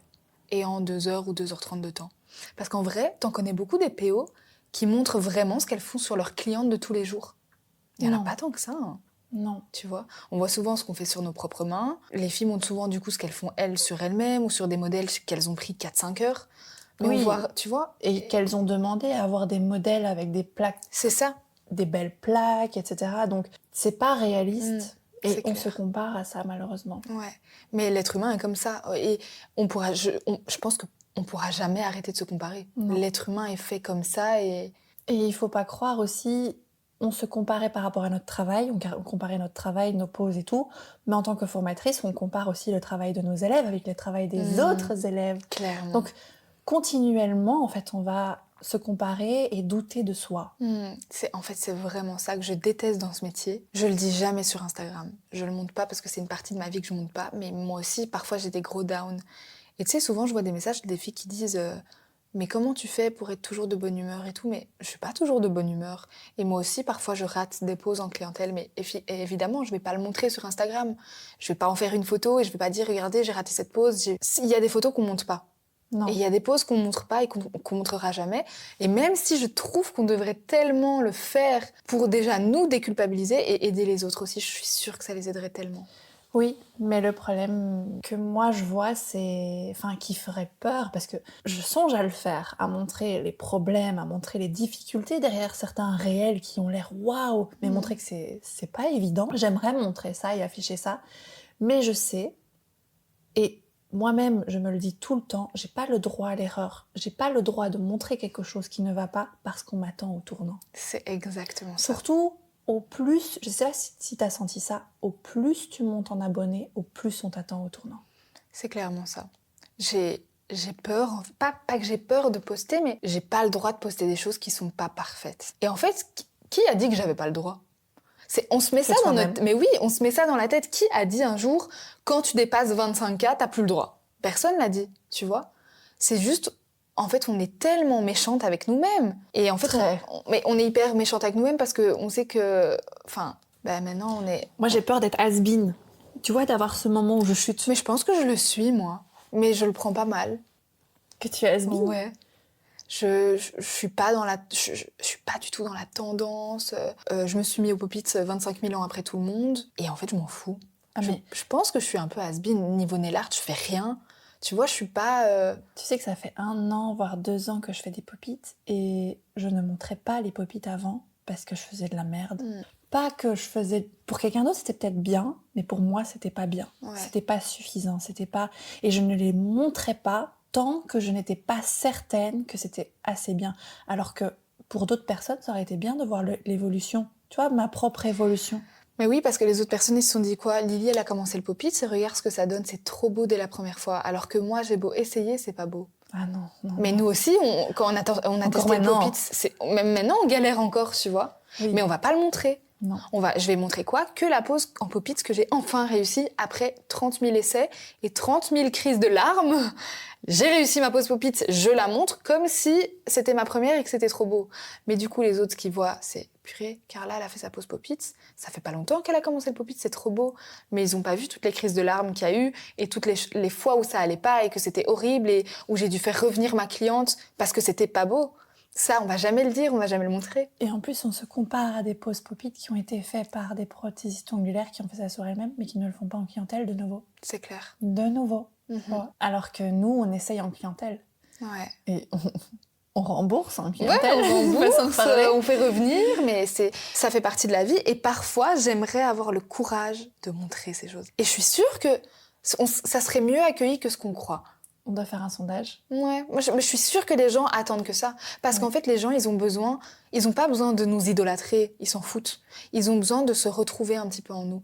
Oui. Et ils ont besoin, quand ils voient nos stories, de se dire, elle aussi, elle galère. Elle aussi, malgré qu'on croit qu'elle est super forte, elle aussi, elle galère. On doit arrêter de montrer le monde des bisounours des prothésistes ongulaires. Mais nous-mêmes, ça nous ferait du bien de le voir sur d'autres comptes. Pourquoi on n'aiderait pas les autres ? Je pense que ça peut vraiment aider. Tu vois, un nouvel ère. Mais oui, je suis sûre. Mais je dis pas que je passerai le cap tout de suite. Peut-être Ouais. même, je sais pas si je le ferai, mais je suis tellement sûre que ça aiderait plein de gens à déculpabiliser. Je pense qu'on devrait le faire. On va le faire. On va le faire. On va passer le cap. Ouais. Je pense qu'il faut être soudé et déjà augmenter les prix, Ouais. de manière générale, et montrer la réalité des choses. Clairement. Comme cette tendance des filles qui montraient leur ventre plat parce qu'elles étaient dans des belles positions Ouais, et tout, ouais. et qui après se montraient Elles mais moi ont aussi osé. je suis comme ça. Ouais, c'est ça en fait. Mais nous aussi on fait des poses de merde parfois, Ouais, clairement. qui à nos yeux sont des poses de merde, mais elles ne sont peut-être pas pour l'autre. Mais voilà, nous aussi on passe par des moments de doute. Mais de toute façon, même la pose canon que j'ai postée sur Insta, aux yeux de quelqu'un, ça va être horrible. En fait, c'est toujours pas ouf aux yeux de quelqu'un et c'est toujours incroyable aux yeux de quelqu'un d'autre, tu vois. Et ouais, je pense qu'on doit vraiment essayer de déculpabiliser le truc. Tu sais, parfois, j'ai encore, et ça t'arrive aussi, et ça arrive à tout le monde, je pense, j'ai encore des clientes sur qui il y a un ongle qui casse. Bah oui. Et tu sais que la boule au ventre, quand je reçois ce message, je me dis putain, non, il n'y a pas un ongle qui a cassé quand même. Mon copain, il est à côté, il me voit, il me connaît mon tempérament. Il se dit purée, non, la pauvre et tout, il sait comment je vais démarrer. Je peux pleurer, moi, pour un ongle qui est cassé. Hein. Ouais. Je suis hyper sensible, je peux me mettre dans tous mes états. Même si c'est pas toi la cause, Mais oui. tu vas te dire j'ai mal fait mon travail. J'ai merdé, qu'est-ce qui s'est passé? Je vais tout remettre en question, je vais me dire j'arrête, je sais plus faire les ongles. Tu sais combien de fois je me le suis dit? Ouais. Mais je sais que je me le suis pas dit réellement. Mais combien de fois je me suis pas dit mais est-ce que je sais vraiment faire les ongles en fait? Parce que t'as parfois des semaines, enfin peut-être t'as une semaine où sur tout le monde ça pète. Et, oui. tu te dis mais qu'est-ce qui se passe en fait? Et en fait, oui, on va pas le montrer sur Insta, mais ça nous arrive. Et ça arrive à tout le monde. Et il faut pas culpabiliser, on est humain. Et mon copain me dit toujours, c'est pas du fer que tu lui as mis sur ses ongles. Ça reste une matière souple, ou plus rigide, mais ça reste une matière que tu as mis sur son ongle naturel. Et ben c'est possible qu'il y ait un moment où elle a eu un choc, ou même peut-être pas. Et c'est pas grave en fait. Non, c'est pas dramatique. C'est pas grave. Il faut qu'on apprenne à se dire, ce n'est que des ongles. On peut réparer la petite bêtise. Ou c'est peut-être même pas une bêtise, mais c'est toujours réparable et on doit apprendre à lâcher prise en fait. Oui. C'est pas grave, personne va mourir parce que ton carré s'est un peu arrondi, ou personne va mourir parce que t'as un petit coin de ton ongle qui s'est cassé, tu vois. Oui. Et parfois t'as des filles qui nous écrivent et qui nous disent « Carla, je comprends pas, il y a une cliente sur qui ça a cassé », mais nous-mêmes ça nous arrive encore en fait. Moi souvent la question que je lui pose c'est « Est-ce que c'est tout le temps la même cliente ?» Déjà de 1. De 2, est-ce que c'est les index ou voire les pouces? Ouais. Oui.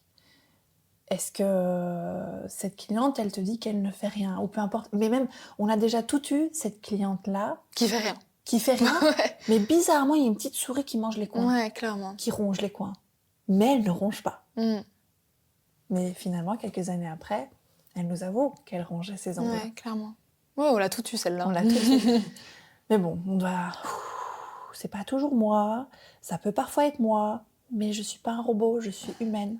Quand parfois les filles, elles me font un carré en formation qui n'est pas carré, je leur dis, c'est pas grave, la prochaine fois tu feras mieux, tu n'es pas un robot. Clairement. Tu vois, on n'a pas des lasers dans les yeux, on ne peut pas forcément être toujours au top, et ça arrive. Mais tu sais qu'en formation, j'ai déjà eu une élève qui a pleuré parce qu'elle n'arrivait pas à le faire comme moi. Mais je le fais depuis des années. Mais oui. Tu le fais depuis 2 heures. C'est ça quoi. Mais je la comprends parce que elle a peut-être pris le truc trop à cœur et je suis pareille, donc j'aurais pu pleurer à sa place aussi. Mais on a tendance à tellement culpabiliser le truc alors que ça reste que des ongles. Tu sais pas le faire aujourd'hui, tu sauras sûrement le faire demain. Ça a cassé aujourd'hui, c'est pas pour ça que ça va casser demain. Et c'est pas parce que ça a cassé sur elle que ça va casser sur tout le monde. Oui. Tu vois, il faut qu'on arrive à se dire stop, c'est que des ongles. Elle revient, je le répare, merci, au revoir. Et c'est pas parce qu'elle est venue chez moi que ça a cassé. Elle aurait pu venir chez la meilleure qui a 200 € les ongles, mais ça aurait pu casser aussi. Mais évidemment. Ça reste des ongles, évidemment. Ça reste une matière de notre corps. Enfin, je veux dire, c'est pas incassable à 100%. Non. Tu vois, on garantit pas que ça casse pas à 100%. Même les maisons, elles fissurent. Oui, tu vois, même les meilleurs ont droit à l'erreur et je trouve qu'on se culpabilise. C'est pour ça qu'on doit tout montrer. Ouais. On devrait être plus transparente sur le fait qu'on est pareil. Mais tu sais que déjà, ça me fait trop du bien de le dire en podcast. Ouais. Et j'espère que des gens se reconnaîtront dans ce qu'on dit. Parce qu'il y en a plein qui n'osent pas poster. En fait, personne ne poste ce qui fait de mal, ou très peu de gens. Oui. Mais je me souviens que tu avais fait une vidéo YouTube où tu étais... c'était une journée avec toi. Ouais. Et où tu as montré que tu as galéré de faire des pieds. Ouais. Et que tu avais été transparente. Et les gens, ils ont adoré. Ouais. Et je m'attendais pas à recevoir autant de commentaires. Mais parce que ça a fait de toi quelqu'un d'humain. Oui. Tu vois, t'es pas quelqu'un de lisse non plus. T'es pas t'es pas une poupée de cire. T'es pas oui. Comment dire, les mannequins Victoria's Secret, on les critique plus parce qu'elles ne représentent pas Madame tout le monde. C'est ça. Et finalement, quand tu as montré que tu étais comme tout le monde, que tu avais aussi des moments de down, ben les gens, ils ont apprécié. Et je pense aussi que c'est une des raisons pour lesquelles les gens te suivent, parce que tu es humaine. Mais c'est vrai que c'est ce qu'on me dit souvent. Ben oui. Quel conseil donnerais-tu à la Carla d'il y a 10 ans? Alors, il y a 10 ans, j'avais 14 ans. Ben, c'est pas grave si t'aimes pas l'autorité. Ben oui. C'est ça que tu dirais? Ouais, parce qu'on me l'a beaucoup reproché quand j'étais jeune. Mes profs, etc. à l'école. T'étais insolente? De dingue, on dirait pas. On dirait pas. Ah ouais, je sais. Chaque fois que je lui dis. On dirait la meilleure de la classe, là. Tous les ans, j'avais des contrats de discipline. Hein. T'avais des bons points, mais des contrats de discipline. J'étais toujours à ça de me faire virer de l'école. Pourtant, j'étais pas du tout méchante, hein, mais insolente. Je n'arrivais pas à respecter les règles. Je ne venais jamais à l'école. Mais mes parents étaient au courant. Hein. Je vais pas dire jamais, mais on va dire sur la semaine, c'était très rare que je fasse les 5 jours. Hein. Vraiment, j'étais à ça donc d'avoir un contrat de discipline. Et alors, il y a ce qu'on appelle élève libre, tu sais ? Oui. Quand tu vas pas à l'école, en fait. Et je l'ai jamais été, mais j'ai toujours été à 2 doigts d'être élève libre. J'arrivais pas à respecter cet horaire de 5 jours semaine. On revient toujours à la même chose. Même en secondaire. Chaise, impossible. À écouter. Ah, pas possible. Pour moi, et je suis tout à fait d'accord avec le fait que tu n'arrivais pas, l'école classique, ordinaire, n'est pas fait pour tout. Et je trouve qu'il devrait changer ça dans les écoles. Mais tu sais quoi, moi je trouve que c'est fait pour personne, en fait. Il y a des gens qui se persuadent que, en fait, oui, ça me convient, mais en fait, non, c'est fait pour personne de rester assis sur un banc de 8h à 16h, c'est fait pour personne. Humainement, personne aime ça, en fait, tu vois. Mais il y a ce côté aussi où ce n'était pas fait pour toi d'être assis sur un banc, mais aller en professionnel était mal vu aussi. Passer de général à technique de transition ou à une voie professionnelle, c'était la loose. Mais mes parents ne voulaient même pas. Ils m'ont toujours soutenue dans tout, du moment que je finissais mes barétos en général. Oui. Après, je pouvais faire ce que je voulais. Je voulais pas travailler, je voulais pas étudier, je voulais rester chez Paris Excel toute ma vie. Ils m'auraient rien dit. Mais si je leur avais dit qu'à 16-17 ans, je voulais aller en technique professionnelle ou je sais pas quoi, d'esthétique ou quoi, ils m'auraient jamais laissé. Oui. Non, ils voulaient quand même que je fasse du général. C'était hyper mal vu. Je sais pas si c'est toujours le cas maintenant. Je sais pas, mais je me souviens que même moi, j'avais une camarade de classe où, voilà, c'était pas fait pour elle. Mais on te dit pas, tu n'es pas faite pour être assise derrière un banc, tu n'es pas faite pour... Je vais te guider vers quelque chose qui te correspondra mieux. Non, on te dit, elle risque de doubler, il faudrait la mettre en professionnel. Ouais. Genre... C'est rabaissant, en fait. Ouais. C'est ça. Non, et même clair. Les élèves entre eux, c'était « ouais, t'as vu les professionnels et tout ouais. ». Alors que bordel, ils étaient déjà en train de se préparer un métier qui leur correspondait. À fond. Franchement, si j'avais pu trouver cette passion plus tôt, ça aurait été trop bien. Et tu sais ce que je dirais aussi à la Carla quand elle avait 14 ans ? Tu sais, quand j'étais jeune et que j'avais des exposés, je les passais pas. Je préférais avoir 0. Pareil. Mais j'étais incapable de me lever devant ma classe et de parler. C'était pas possible. Et à l'UNIF, le commentaire que j'avais tout le temps de mes profs, parce que j'avais commencé YouTube en même temps du coup, à chaque fois que je devais me mettre devant la classe et parler, les profs ils hallucinaient en fait. Ils se disaient mais tu es tellement à l'aise devant une classe, tu es tellement à l'aise quand tu parles, c'est vraiment ton point fort. Et ça, c'est vraiment parce que je suis devenue formatrice, parce que je suis sur YouTube, parce que maintenant je rencontre des gens que je connais pas. Ça m'a vraiment tellement aidée. Mais tu sais qu'il y a 10 ans, je préférais avoir 0 que de parler devant une classe, alors que maintenant, c'est mon point fort, de parler devant des gens que je connais pas. Même faire des recherches sur... Parce que souvent, quand tu dois venir devant la classe, tu dois faire des recherches sur un thème, mais un thème qui te... Ah ouais ? Maintenant, les ongles, c'est des exposés, moi, je dis. Ouais, mais c'est vraiment ça. Moi, j'adore faire mes schémas et j'explique et on fait un petit quiz et tout. Enfin, tu vois, je suis tellement à l'aise. Et il y a 10 ans, j'aurais aimé être une petite souris il y a 10 ans et me dire « tu verras dans 10 ans ». Là, t'as peur d'aller devant la classe et de parler, mais dans 10 ans, tu kifferas en fait. Ce sera ton métier en fait, de parler devant des gens. Mais oui, tu vois. Mais du coup, est-ce que vraiment faire des exposés, demander à des enfants de faire des exposés à des 12-13 ans, est-ce que c'est vraiment utile ? Moi, je me dis, parce que tu sais même pas encore ce qui t'anime. En vrai, on va plus loin que ça. C'est pas juste faire un exposé, c'est plus t'apprendre à faire des recherches par toi-même. Ouais. C'est plus ça qu'on essaye de faire quand on demande aux Mais enfants de faire des exposés. là, maintenant, quand j'entends les profs, le problème, c'est qu'il y a ChatGPT. Ah ouais. Ouais, ça, c'est tout un débat. Mais même pour les PO, hein. Oui, avec les photos générées par l'IA. Des photos d'ongles. Ouais, des photos d'ongles générées par l'IA. T'as des clientes qui viennent avec ça maintenant. Je veux ça. Mais c'est irréalisable. Ah oui, le truc diamant et tout, j'avais vu. Je sais pas si t'avais vu le truc diamant, là. Ben ouais, mais c'est pas possible. Ouais. Ben, le pire, c'est qu'elles se rendent pas compte, hein, que c'est une IA. Ben, pourtant, il y a pas... Tu sais que souvent, il y a trop de doigts. Ah Ouais. ouais. Mais bon, ouais. Et c'est vrai que c'est le problème avec l'école, là, maintenant. C'est que je sais pas ce que ça va devenir avec tous Je ces pense trucs qu'il d'IA. faut leur apprendre à utiliser pour faire leurs recherches, mais pas à faire à 100% leur devoir avec ça. Non, clairement. Mais ça va être difficile, hein. Bonne chance aux profs des générations à venir, parce que ça va pas en s'améliorant. Ben, il faut que la scolarité, que les programmes scolaires changent, qu'ils évoluent aussi, parce Ouais, qu'ils c'est n'évoluent ça. pas. C'est ça. En fait, oui, il faut vivre avec son temps. Ouais. Mais en tant que prof, c'est difficile, hein, parfois. Du coup, quel conseil donnerais-tu à quelqu'un qui envisage d'arrêter limite ses études ou qui est entre ses études et un hobby mais qui rapporte quand même de l'argent et qui hésite vraiment entre deux? Je lui dirais quand même de terminer son diplôme. Je lui dirais quand même parce que tu sais pas dans 10 ans de quoi la vie est faite. Et en fait, même pas dans 10 ans. Qui te dit pas que l'année prochaine, ça fonctionne plus? Oui. Et t'as arrêté tes études. Et si c'est des études que t'aimes, évidemment. Si t'es contraint de faire des études que t'aimes pas, je te conseillerais jamais de continuer là-dedans. Trouve ta voie. Mais si t'es dans des études que tu aimes quand même, fais-les, termine-les, parce que tu sais pas déjà demain de quoi est fait demain. Et tu sais pas dans 10 ans si ton hobby en 2024 sera toujours ton hobby en 2034. Est-ce que tu vas aimer de la même manière? Est-ce que ça va rapporter de l'argent de la même manière? C'est un hobby, pour que ça devienne ton métier, il faut y aller quand même, tu vois. C'est pas... pour que ça devienne un métier, il faut quand même beaucoup, beaucoup travailler, et il faut pas que t'en sois dégoûté dans 10 ans. Et si t'en es dégoûté, bah t'as toujours ton plan B. Oui. Tu vois. Donc je conseillerais à tout le monde, si tu aimes tes études, termine-les. Et après, quand tu as fini tes études, fais ce que tu veux. Tu fais un mi-temps de chaque si tu en as les capacités. Moi, je savais que c'était pas possible. Je l'ai fait pendant 3 ans, c'était difficile, donc j'ai dû faire un choix. Mais pour moi, termine tes études, tu fais ton hobby si tu vois que ça rapporte bien, que ça marche, t'en fais ton métier. Mais au moins, tu as toujours cette sécurité derrière qui, dans 10 ans, sera toujours là. Et puis même si ton hobby marche un peu moins... J'en connais plein hein, qui, les ongles, ou peut-être même pas forcément les ongles, mais leur petit hobby, leur petit business marche moins, eh ben, ils ont toujours leur diplôme, ils ont toujours leur métier à côté. C'est une sorte de sécurité, on va pas se mentir. Oui. Donc voilà.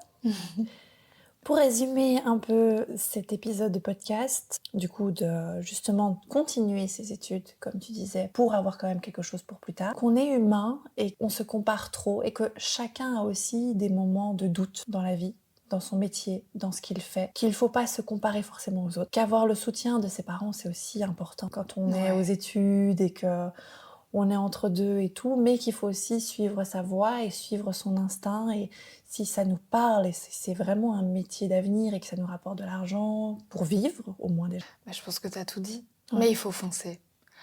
Faut pas hésiter, parce que je pense que si on le fait pas, si tu dis non, je vais rester dans ma sécurité et j'en ferai jamais mon métier, je n'ose pas, tu risques de regretter dans 10 ans. Dans 10 ans, tu vas dire j'ai peut-être raté quelque chose, j'ai peut-être raté ma voie, ou j'ai peut-être raté quelques années où mon hobby, j'aurais pu en faire mon métier. Ton diplôme, il peut attendre. Enfin, quand tu l'as, hein, je parle. Quand tu l'as obtenu, que tu travailles maintenant dedans ou dans 5 ans, ça peut attendre, tu as toujours ton diplôme. Par contre, ton hobby, dans 5 ans, ce sera peut-être plus ton hobby. Profites-en tant que tu es jeune et tant que tu aimes ce que tu fais, vas-y. Oui. C'est vraiment ce que je conseillerais. Parce qu'il n'y a rien de mieux que de vivre de sa passion, en vrai. Vraiment. Et c'est une chance que... Je me réveille pas tous les matins en me disant « Waouh, j'ai trop de chance ». Mais il y a beaucoup de gens qui nous le disent. Et c'est quand les gens me le disent que je m'en rends compte. Mais moi, c'est devenu ma routine. Je m'en rends plus compte de la chance que j'ai. Mais en fait, tous les jours, je vais au travail, je suis trop heureuse. Oui. Et ça, très très peu de personnes peuvent se le dire. C'est vrai que j'étais avec quelqu'un avant qui me disait, qui du coup me voyait animée par mon métier et tout, et qui me disait « Moi, j'ai rien qui m'anime comme toi et j'aimerais tellement pouvoir travailler et avoir cette passion en même temps. » Et cette personne n'avait pas ça, et je lui ai dit « Mais trouve-toi une passion. » La personne m'a dit « Non, j'ai bientôt 40 ans et ma passion, c'est les poissons. » Oui, et du coup, mais le problème, c'est qu'il était dans une situation financière qui était tellement confortable que c'était impossible pour lui d'aller travailler justement dans tout ce qui était, je sais pas exactement comment ça s'appelle, mais dans les poissons, océanographe, je crois que c'était ça, que ça ne gagnait pas autant. Et du coup, il était bloqué avec ce métier qui lui rapportait beaucoup d'argent et ne pouvait pas faire un métier passion. C'est l'éternel débat de est-ce que tu préfères être heureux et gagner un peu moins ou être un peu moins heureux dans ce que tu fais mais beaucoup gagner. Moi, perso, le choix, il est vite fait. Oui, parce qu'il n'était pas heureux. Mais non, tu vois. Non. Pour moi, le bonheur, ça n'a pas de prix. Non. Vraiment. Donc c'est vraiment des choix qu'on fait dans sa vie. Merci beaucoup d'être venu pour ce podcast et d'avoir accepté surtout de te dévoiler, de te livrer comme ça. Avec plaisir. Et on peut te retrouver, du coup je mettrai les liens en description, ton Instagram, ton YouTube, je mettrai tout ça, comme ça on peut te retrouver. Et je dirais, n'hésitez pas à laisser même des commentaires, à poser des questions, ça peut toujours être utile. Et que ce soit moi ou que ce soit Carla, on y répondra. Oui. Merci à toi en tout cas. De rien. Merci à toi d'avoir écouté cet épisode jusqu'à la fin. Si tu as aimé ou si tu as des questions, tu peux me laisser un commentaire que je lirai avec plaisir. Pour ne rien manquer des prochains épisodes, abonne-toi. Tu peux aussi soutenir le podcast en le partageant autour de toi. C'est totalement gratuit et ça peut aider les copines dans le domaine. À très vite!